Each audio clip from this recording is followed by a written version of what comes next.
Sa mga taong hindi po nakakalimot po mag-subscribe, naniniwala po akong sila ay may tanging busilak at may mabubuting kalooban.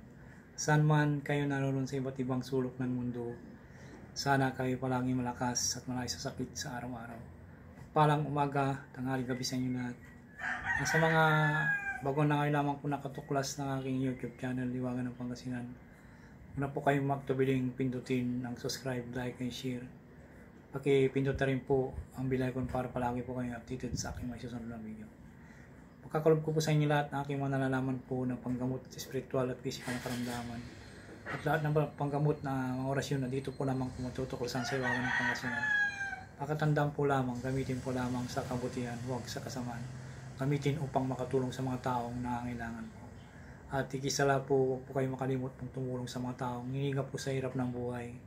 At ito'y napakalaking kayamanan sa langit sa pagtulong sa kapwa at hindi matutumbasan sino man. Kaya ang Diyos na po ang balang magsusukli sa lahat po ng mga ginagawang mga kabutihan. At pakakalob ko po sa inyo lahat ngayon po araw na to ay orasyon sa mga katulad ko po na nagsisecurity guard po. Babagi ko po sa inyo para hindi po kayo magiging antukin po sa pagpinagagwardiyan nyo po, para palagi po kayong alisto. Sa mga security guard dyan, shout out po sa inyo lahat. Kahit babae man o lalaki na security guard, ay ipagkakalog ko po sa iyo para sa inyo, para may matutunan po kayo na babagi ko po. Ito ay panubo po. Ito po ay isulat sa isang kapirasong papel, tapos isubo lamang po, na huwag niyong ipakita. Isulat po lamang sa maliit na papel po at isubo sa bunganga po. Ang isishare ko po ay kaligtasan ng isang security guard po. Kung kayo po ay isang security guard at nais nyo ninyong kayo ay maging alisto at hindi magiging antukin sa inyong pinagagordyan po ay o pinagbabantayan ay at tuloy alagaan ninyo ang mga ari-arian ng inyong pinapasukan, ay narito po ang isang kalutasan sa inyong mga problema po sa pag kayo po inaantok po. Ang pamamaraan po ay isulat ang orasyong ito sa kapirasong papel at isubo po, at usahin o banggitin po ninyo lagi ang orasyong ito ng ikaw ay magiging alisto at hindi antukin o makakatalog sa inyong pinagagordyan po.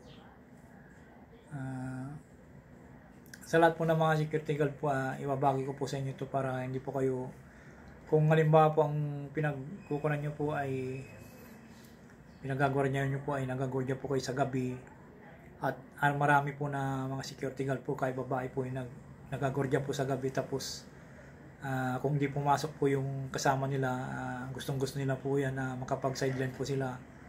Kaya alam ko po yung ugali ng mga security guard po na mababait po yan, na respetado at mga mabubuting mga tao yan.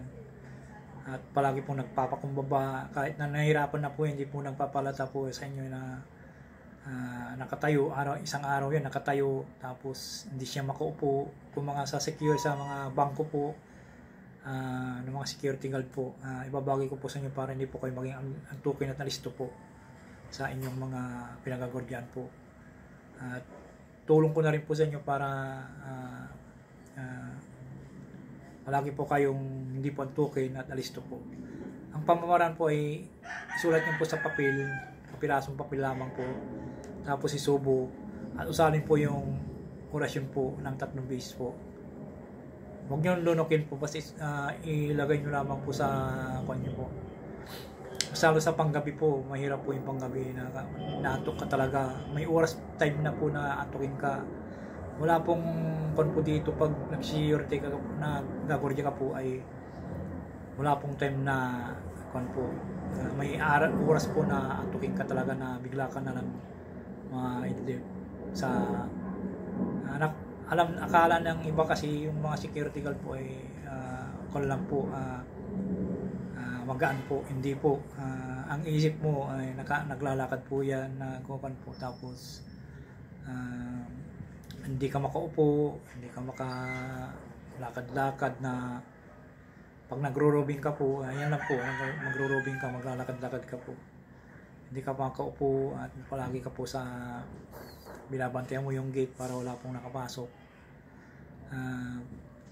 Napakahirap po rin po yung security guard kasi nag-guardia rin po ako. Ang mga bro, mga ma'am po, sa mga babae po na nag-security guard po, believe ako sa inyo, saludo po sa inyo. Yung mga lalaki po na katulad ko po na po, saludo rin po ako sa inyo, believe ako sa inyo. Ay babagi ko po sa inyo ito para hindi po kayo maging antukin po at malaki po kayong alisto. Sana po ay paki-subscribe po, like and share, at paki-follow po yung aking Facebook page ng Hiwaga ng Pangasinan po. Narito po yung orasyon po na ibabagi po sa inyo. Isulat po nyo sa papel. Narito po. Sulat nyo po sa kapilatong papel at isubo lamang po. Huwag nyo lunukin. Tapos salin nyo po ng 3 beses po ito. Ipo nyo sa inyong katawan po, sa dibdib po. Ayan po. Ito ay para sa mga security guard po, para hindi po sila magiging antukin at alisto po sila pag po at siguradong mababantayan po nyo ang yung mga pinagagordyan at nalalagaan po. Gawin nyo po pag nagagordya po kayo, gawin nyo po araw-araw po ito kung magagordya po kayo. Gawin nyo pong araw-araw po para palagi po kayong malakas at hindi po antukin at maliksi po ang yung mga pangangatawan po.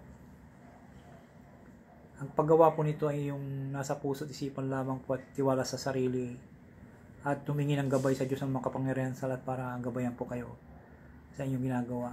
Kaya ako binabagay po sa inyo para makatulong po ako sa inyo ng mga security guard po na inaantok kung minsan.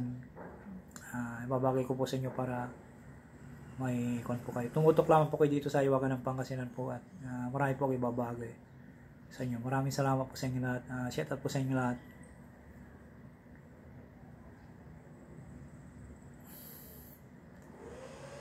Hindi lang po sa security guard po, pwede rin po sa mga nagtatrabaho sa opisina, sa kon po, para hindi po mantukin po. Maraming salamat po sa inyo lahat. Ano po. Salamat po sa inyo lahat.